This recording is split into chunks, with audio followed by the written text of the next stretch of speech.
اولیاء کرام کے مزارات میں چلے جائیں، آپ عرس منا لیں، مگر اگر آپ کے انا کا بتلا نہیں ٹوٹا ہوا، انا کا عنصر آپ کے اندر پایا جاتا ہے، منافقت بھری ہوئی ہے، آپ کے اندر جھوٹ بھرا ہوا ہے، آپ اپنے مقصد کے لیے لوگوں کو استعمال کر رہے ہیں، تو ایسے عمرے، ایسے حج، ایسی زیارتوں کا کوئی فائدہ نہیں میرے دوست، میری بہنوں۔ آپ کو اپنا انا کا جو گلک ہے وہ توڑنا پڑے گا، جو آپ کے اندر غلاظت ہے آپ کو محاسبہ کرنا پڑے گا، اس غلاظت کو نکالنا پڑے گا۔ غلاظت میرا اس سے مراد یہ ہے کہ جو چیزیں آپ نے بغض رکھا ہوا ہے اپنے دوسرے بھائی کے لیے، اپنے بہن کے لیے، اپنے رشتہ دار کے لیے، اپنے پڑوسی کے لیے، اس چیز کو آپ کو نکالنا پڑے گا۔ اگر کوئی آپ کے ساتھ غلط کر رہا ہے تو اس کا فیصلہ اللہ تعالیٰ ہے کرنے والا ہے، آپ جج نہ بنیں، آپ کسی کو اسٹیریوٹائپنگ کر کے آپ اس کو نگیٹو نہ لیں، صحیح ہے۔ اور کہتے ہیں نا قرآن شریف میں ہے کہ آپ تحقیق کریں، اس کے بعد کوئی بات کریں، تو تحقیق کیے بغیر کسی پہ بہتان نہ لگائیں۔ یہ میرے میسیج ہے ان سب لوگوں کے لیے جو خبر گیری کو فالو کر رہے ہیں، اور خبر گیری میں ایک یہ بھی چیز مینشن ہے، سنتوش صاحب، میں ابھی مخاطب ہوں پاکستان کے خوبصورت شہر کراچی سے، اور کراچی کا بہت ہی دل فریب جگہ ہے کریم آباد، جو کہ سینٹر آف دی سٹی ہے، وہاں سے میں مخاطب ہوں۔ اور میں بات کر رہا تھا خبر گیری کی کہ آپ کسی بھی مذہب سے تعلق رکھتے ہیں بھائی، مگر اگر آپ اپنے بھائی بہن دوست احباب کے خبر گیری نہیں رکھتے، آپ کے ہوتے ہوئے آپ اچھا کھا رہے ہوں، آپ کا کوئی دوست احباب رشتہ دار بہن بھائی ماں باپ اگر فاقے کشی میں ہیں، یا کوئی رزق کی تنگی میں ہے، یا کوئی پریشانی میں ہے، بالواسطہ بلا واسطہ آپ کے، تو پھر یقین مانیں آپ کی رسومات کا، ایسے آپ کے مذہبی رسومات کو کوئی فائدہ نہیں۔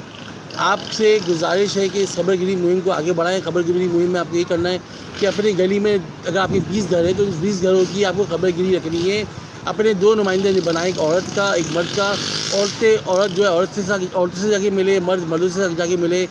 کویشچن آنسر کریں کہ یار لوگ کس انسائٹ لیں کہ لوگ کس حال میں ہیں، کسی کی فیس بھری ہوئی باقی تو نہیں ہے، کوئی بھائی پریشان تو نہیں ہے، کوئی پڑوسی پریشان تو نہیں ہے، کوئی رزق کے حوالے سے تنگی میں سوسائڈل تھاٹس تو نہیں آ رہی، تو ان سب کو ایڈریس آپ کریں، اور ایڈریس کر کے یہ کہہ رہے ہیں کہ ایک کمیٹی بنائیں 20 گھروں کی کہ یار اس 20 گھر میں سے ایک گھر فائنڈ آؤٹ ہوا ہے، اور اس کے ساتھ مسئلے مسائل تو جو ہمیں زکوٰۃ دینی ہے، ہمیں جو صدقہ دینا ہے وہ ہم اس گھر کو سپورٹ کریں گے۔ اگر آپ کی گلی میں کوئی گھر ایسا نہیں ہے ماشاءاللہ کہ جس کو زکوٰۃ فطر کی ضرورت ہو، کوئی بے روزگار نہ ہو، تو پھر آپ دوسرے گلی میں جائیں، پھر تیسری گلی میں جائیں، پھر محلے میں جائیں۔ محلے میں سب اگر خوشل منگل ہیں، سب اچھے ہیں، تو پھر آپ محلے کی مسجد میں جائیں۔ اگر محلے کی مسجد بھی آپ کی بہتر ہے تو پھر آپ اداروں کے پاس جائیں، کوئی سیلانی، JDC، عالمگیر یا FGRF، دعوت اسلامی،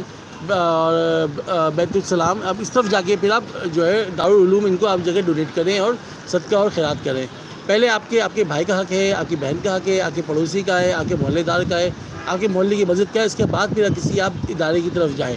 تو یہ ہے خبر گیری مہم جو میں آپ کو بتا رہا ہوں۔ باقی میں حاضر ہوا ہوں کراچی کے ایک مشہور معروف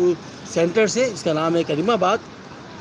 اور یہاں میں آپ کو دکھا رہا ہوں لائیو کہ کس طرح جو ہے لوگ روزے سے پہلے اپنے پتانے لگا کے بیٹھ گئے تاکہ روزے کے بعد جو یہاں رش آئے تو لوگ جو ہے پتاروں سے خرید سکیں۔ ایک بات میں بتانا چاہوں گا، جب سے انڈر پاس بن رہا ہے، جس کے آپ انڈر پاس دیکھ رہے ہیں کریم آباد کا، کراچی کا کریم آباد کا انڈر پاس، جو کہ ککا بھوانی سے سٹارٹ ہے اور جو کہ مینا بازار تک آ رہا ہے، اور اس کے بعد جو ہے اس برج سے ہوتے ہوئے پھر یہ ضیاء الدین اسپتال کی طرف جائے گا۔ اس انڈر پاس کے بننے کے بعد سے یہ ہوا ہے معاملہ کہ جتنے بھی پتارے والے ہیں اور جو دکان والے ہیں، ان کا کہنا ہے کہ ہمارے جو فیصد کام ہے وہ ختم ہو چکے ہیں۔ 90% کام اس لیے ختم ہو گئے ہیں جو واکنگ کسٹمر تھا، جو کہ ایزلی اس ایریا میں آتا تھا، بائک کھڑی کرتا تھا، گاڑی پارک کرتا تھا اور ہمارا سامان لے لیا کرتا تھا، اب وہ جو ہے وہ اس ایریا میں آ ہی نہیں پا رہا کیونکہ آگے بیریئر لگ گئے ہیں پل کے اس پار، اور بندہ آ نہیں پا رہا، اور ہر بندے کو اپنی گاڑی کی پارکنگ کا اور باقی چیزوں کا مسئلہ ہو جاتا ہے۔ تو جو کسٹمر ہے جو نہیں آ پا رہے، تو ان کا کہنا ہے دکان والوں کا کہ ہمیں آپ ٹیکس فری زون میں ڈال دیں، ہمارے بجلی کے بل معاف کر دیں، اور جو پتارے والے ہیں ان کا کہنا یہ ہے کہ آپ ہمیں جو ہے کچھ کمپنسیٹ کریں، جو NGOs ہیں وہ بڑھ چڑھ کے حصہ لیں، اور ہمیں منتھلی جو ہے 30-40 ہزار روپے منتھ کا چیک دیں تاکہ ہم اپنا گھر کا گزر بسر کر سکیں۔ آپ دیکھ سکتے ہیں کہ رمضان کے ٹائم ہے، اس ٹائم پہ اتنا مجمع نیچے ہوتا تھا پچھلے سال کے مقابلے میں، آپ دیکھیں یہاں کچھ بھی نہیں ہے۔ جو بائکیں نظر آ رہی ہیں ساری بائکیں دکان والوں کی ہیں، آپ کو یہاں کوئی کسٹمر نظر نہیں آ رہا، نہ پتاروں والے کے پاس، نہ ہی آپ کو وہاں کچھ لین دین کے حوالے سے نظر آ رہا، نہ یہ چپس والے کے پاس، نہ ہی پاپڑی والے کے پاس، نہ ہی چاٹ والے کے پاس، مطلب اس ٹائم پہ اتنا رش ہوتا ہے کہ آپ مت پوچھیں۔ تو لوگوں کا جو ہے یہاں گزر بسر نہیں ہو پا رہا، تو گزارش ہے